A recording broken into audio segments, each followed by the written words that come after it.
¿Alguna vez te has preguntado cómo un imperio llega a su punto máximo y luego empieza a desmoronarse sin que nadie quiera aceptarlo?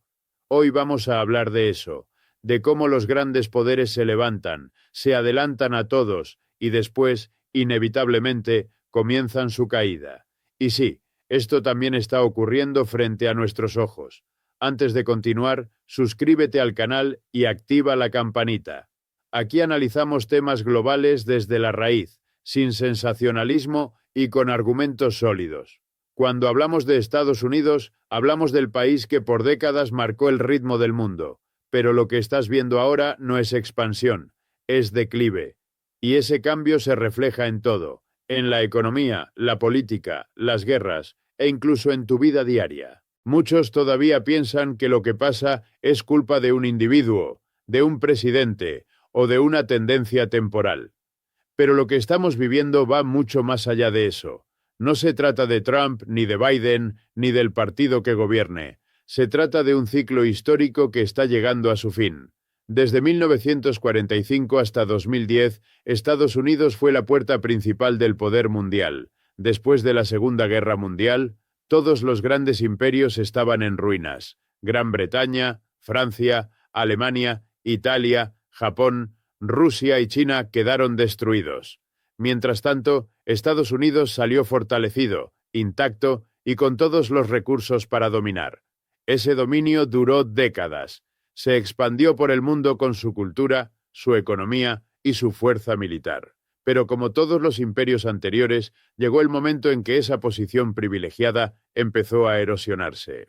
Piensa en Hitler y su famoso lema Das Dritte Reich. En alemán significa el Tercer Imperio.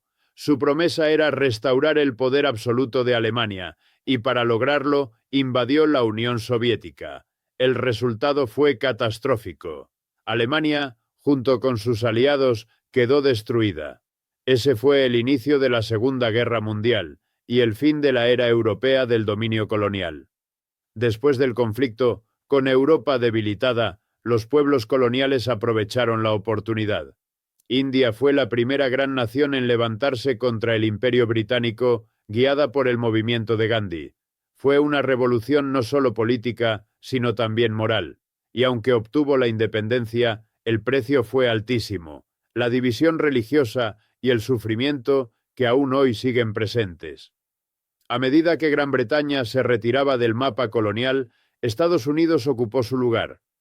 Pasó a ser el nuevo centro de poder, con influencia en todos los continentes. Naciste en ese contexto, creciste dentro de ese sistema, y sin darte cuenta, te acostumbraste a su hegemonía. Pero ese ciclo terminó. Te guste o no, el resto de tu vida ocurrirá dentro del declive del imperio estadounidense, y ese declive no es una metáfora. Es medible, es visible, está en la pérdida de liderazgo, en las derrotas militares, en la desigualdad interna y en la falta de soluciones reales. Por ejemplo, Estados Unidos fue a la guerra en Vietnam contra el Partido Comunista del Norte. ¿Quién ganó? Ellos. ¿Quién gobierna Vietnam hoy? El mismo Partido Comunista, porque ganaron. Estados Unidos perdió, y perdió más que una guerra, perdió un símbolo de invencibilidad. Lo mismo pasó en Afganistán. El enemigo eran los talibanes, 20 años de guerra, millones de dólares gastados. ¿Y el resultado final? Los talibanes volvieron al poder. ¿Quién gobierna hoy Afganistán? Ellos. Esa es la respuesta más simple y directa sobre quién ganó y quién perdió. Y ahora, el caso de Ucrania marca otro punto de inflexión. Occidente, junto con Estados Unidos, apostó todos sus recursos en contra de Rusia. El resultado actual es claro. Rusia avanzó, mientras que Occidente retrocedió. La derrota no siempre se mide en territorio, sino en credibilidad e influencia. Pero el declive no solo se nota en las guerras. También lo sientes tú, cada vez que recibes tu sueldo y no te alcanza. Esa es la verdadera crisis, la crisis de asequibilidad. La palabra puede sonar técnica, pero su significado es sencillo. Es la relación entre lo que ganas y lo que gastas. Si los precios suben y tu ingreso no, pierdes poder real. Y esa es exactamente la situación actual. Primero, hablemos del ingreso. Para la mayoría de las personas, el dinero proviene del salario. ¿Y quién fija los salarios? El empleador. Cuando buscas trabajo, te sientas frente a alguien que decide si te contrata, cuánto te pagará y con qué condiciones. Tú puedes negociar un poco, dependiendo de tus opciones y tu experiencia, pero la realidad es que el poder no está de tu lado. Si no aceptas la oferta, hay muchas otras personas esperando exactamente el mismo puesto. En Estados Unidos, según los datos oficiales, solo el 3% de la población es empleadora. Eso significa que el 3% de las personas decide cuánto gana el otro 97%. Y no solo eso, el mismo 3% también decide los precios que todos deben pagar. Haz el cálculo. El mismo grupo que determina los salarios es el que fija los precios. Entonces, si quieren exprimirte, pueden hacerlo fácilmente. Bajan un poco los sueldos, suben un poco los precios y listo. Tú haces más esfuerzo y ellos mantienen su margen de ganancia. Trump impuso aranceles con una narrativa patriótica, proteger la industria estadounidense. Pero hablemos claro, un arancel es un impuesto, solo que con otro nombre. Y ningún presidente puede imponer impuestos a otro país, solo puede hacerlo sobre su propia gente. Cuando Trump decía, voy a imponer aranceles a China, en realidad decía, voy a imponer impuestos a los estadounidenses. Porque los impuestos se cobran a quien importa, no a quien exporta. Si una empresa estadounidense trae vino francés, paga el impuesto al gobierno de Estados Unidos. Ninguna persona en Francia paga ese arancel. Así que cuando escuches la frase «estamos haciendo pagar a los chinos», la traducción real es «los estadounidenses están pagando más por los productos importados». Y si eso ya sonaba mal, hay más. Antes de esos aranceles, el mismo gobierno aprobó una gran reducción de impuestos, pero solo para las corporaciones y los más ricos. El resultado fue simple. Se bajaron los impuestos a los que más ganan y se subieron los precios a los consumidores comunes.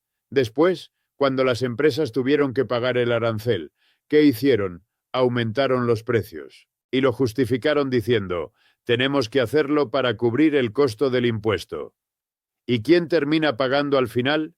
Tú. Esta es la mecánica real detrás del sistema. Subir impuestos indirectos, bajar impuestos directos a las grandes corporaciones y hacerte creer que el problema viene de afuera. Pero la lógica del declive imperial es otra. Cuando los poderosos pierden influencia global, intentan mantener su nivel de vida trasladando el costo al resto. Y eso se traduce en endeudamiento, desigualdad, inflación y precariedad.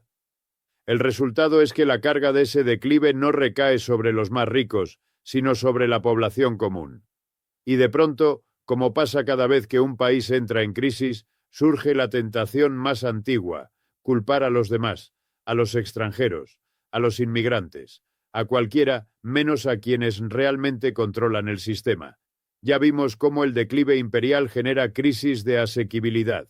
Ahora miremos un ejemplo histórico clave, la Gran Depresión. Allí, el pueblo estadounidense mostró de qué es capaz cuando se une. Esto nos lleva a los años 30, hace casi un siglo. El capitalismo colapsó de forma repentina. En octubre de 1929, el mercado de valores se derrumbó. Ejecutivos saltaron desde ventanas altas, incapaces de aceptar la ruina. Entre 1929 y 1933, el desempleo llegó al 25%, uno de cada 4 trabajadores sin empleo. No existía seguro de desempleo. Sin trabajo, no había ingresos. La opción era mendigar o hacer fila en comedores de iglesias. Cada familia tenía a alguien afectado. El tío sin empleo, la tía con sueldo recortado. Todos temían perder lo poco que quedaba.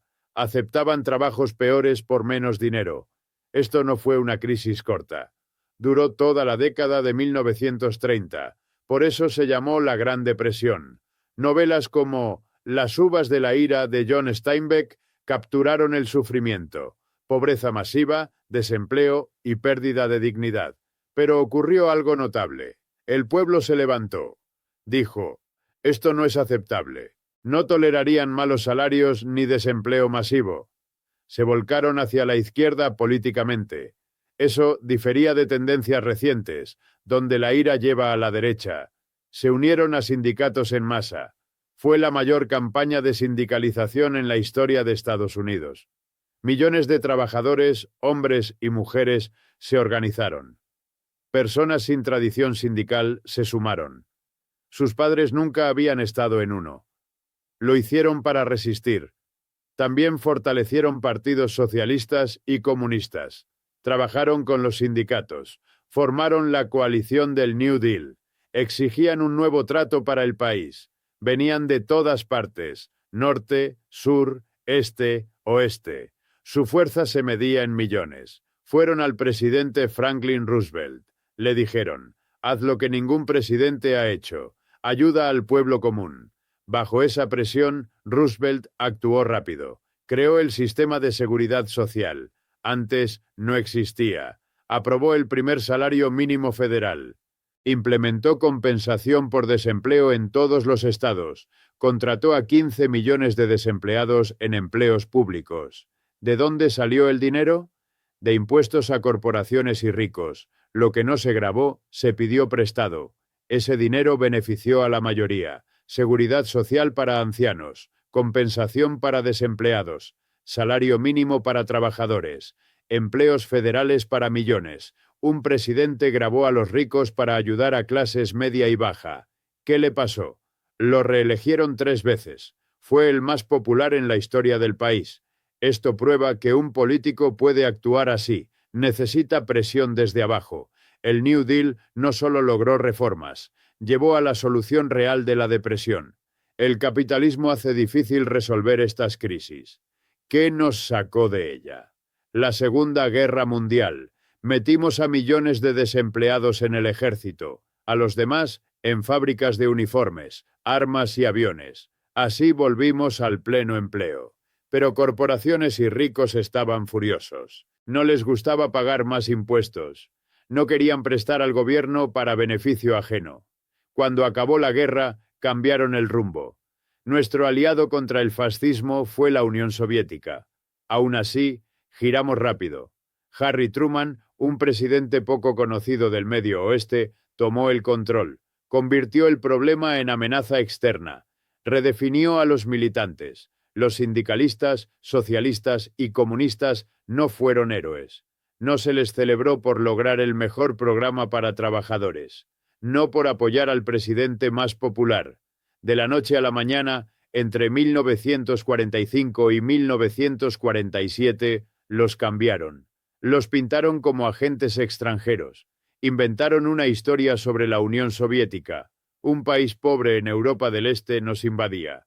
Tenía agentes infiltrados, socialistas, comunistas, sindicalistas, incluso demócratas. Surgió el macartismo, una purga masiva, similar a intentos actuales de limpiar disidentes. Volvamos al problema de las prisiones. No todo es narcotráfico, como se dice. Es un tema social, no solo químico. Encerrar cuesta más que emplear. Es ineficiente. No hay departamento que lo corrija. Si clasificas problemas sociales como crimen, aíslas a la gente. Las estadísticas salen anormales comparadas con otros países. Allí no permiten eso. Como estadounidense, pregúntate por qué aquí sí. ¿Qué permite que persista? Todos lo saben, pero sigamos. Tomemos el caso de drogas. 76 personas ejecutadas por estar en barcos narco. Se les llama criminales por narcotráfico.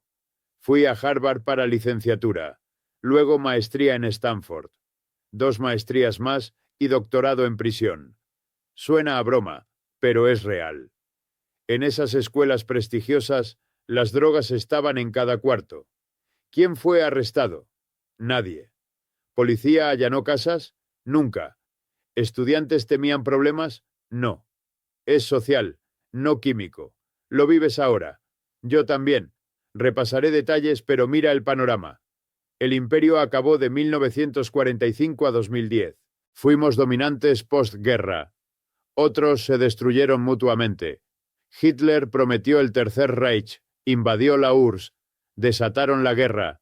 Coloniales aprovecharon la debilidad europea. India lideró con Gandhi. Británicos respondieron con violencia y división. Eso persiste hoy, como en Gaza. Ocupó el vacío. Fuimos reyes. Naciste en eso. Ahora lidias con el fin. Vivirás el declive imperial. Moldea tu música, comida, ropa, salud. No es Trump. Es la situación, antes y después de él. No defiendo ni ataco. No te pierdas en detalles. Mira el panorama real. Ya vimos el New Deal y su giro a amenaza externa. Ahora, exploremos la tendencia clave. Culpar al extranjero. Es un patrón histórico que distrae del problema real. En Estados Unidos culpamos en exceso a los de afuera. Extranjeros, inmigrantes, no ciudadanos. Siempre reciben más culpa de la merecida. Somos incapaces de enfrentar problemas internos. Pasa una y otra vez. Ejemplos del pasado y presente lo muestran. En los 1930, tras la depresión, el pueblo exigió cambios. Lograron seguridad social, salario mínimo, empleos públicos. Ricos pagaron impuestos para ayudar a la mayoría. Roosevelt ganó 3 reelecciones, pero tras la guerra, élites contraatacaron. Truman redirigió la ira al exterior. Sindicalistas pasaron de héroes a traidores. Socialistas y comunistas, agentes soviéticos. Macartismo purgó a millones. Eso calmó a corporaciones. Desvió atención de desigualdad interna. Funcionó por décadas. Hoy repite el patrón. Problemas reales, salarios bajos, precios altos. Culpan a México, China, inmigrantes. Pero el 3% controla salarios y precios. Ellos aprietan ambos lados. Tú pagas el costo del declive. Volvamos a prisiones. No solo drogas. Es control social disfrazado de crimen. Encerrar cuesta más que emplear decentemente. Ineficiente al extremo. Gobierno ignora esa falla. Llamas criminal a problema social. Aíslas gente en cárceles. Estadísticas salen altas versus otros países. Ellos no lo permiten. Aquí sí. ¿Por qué? Reflexiona. Drogas. 76 ejecutados en barcos narco. Criminales por tráfico. Yo estudié en Harvard, Stanford. Luego maestrías y doctorado en cárcel. Drogas everywhere en campuses. Arrestos, 0. Allanamientos, ninguno. ¿Miedo entre estudiantes? No. Social, no químico. Vives esto ahora. Panorama. Imperio de 1945-2010 terminó. Posguerra. Dominamos ruinas ajenas. Hitler y Tercer Reich destruyeron Europa. Coloniales se liberaron. India primero. Gandhi versus británicos brutales. Dividieron Asia. Horror persiste. Llenó vacío. Fuimos reyes globales. Naciste ahí. Ahora, declive total. Moldea tu vida entera. No culpa de Trump. Proceso antes y después. Neutral. No defiendo ni ataco. No te atasques en detalles. Ve el todo. Imperio cae. Élites retienen riqueza. Carga cae en ti. Aranceles. Trump los impuso. Dice proteger empleos. Realidad. Son impuestos. Nombre histórico para gravamen. Impuesto a importaciones. Solo grava a tu país. Arancel a chinos. Falso. Paga importador estadounidense. Cheque va a Washington, no Pekín. Republicanos odian impuestos. Pero este presidente dio uno grande. Redujo impuestos corporativos antes. Da y hermosa reforma fiscal. Bajó impuestos a ricos y empresas. Luego, aranceles como compensación. Empresas pagan arancel, pero suben precios a consumidores. Tú pagas doble. Indirecto vía precios. Ejemplo, vino francés. Importador paga 10 extra a Luego cobra más en tienda. No es a Francia, es a ti. Élites ganan. Recortes fiscales plus precios altos. Declive imperial. Élites se aferran. Descargan costo en base. Crisis asequibilidad resulta. Pregunta clave. ¿Lo toleras? No culpes al de afuera. Enfrenta el sistema. Cierre. Llamada a acción. El profesor Richard Wolff analiza esto con profundidad. Presenta datos graves sobre economía y poder. ¿Qué piensas tú? Debatamos en comentarios. Comparte tu visión. Si te gustó, dale like. Suscríbete para más análisis reales. Activa campanita. No te pierdas lo próximo. Este declive redefine todo. Prepárate informándote. Gracias por ver. Yeah.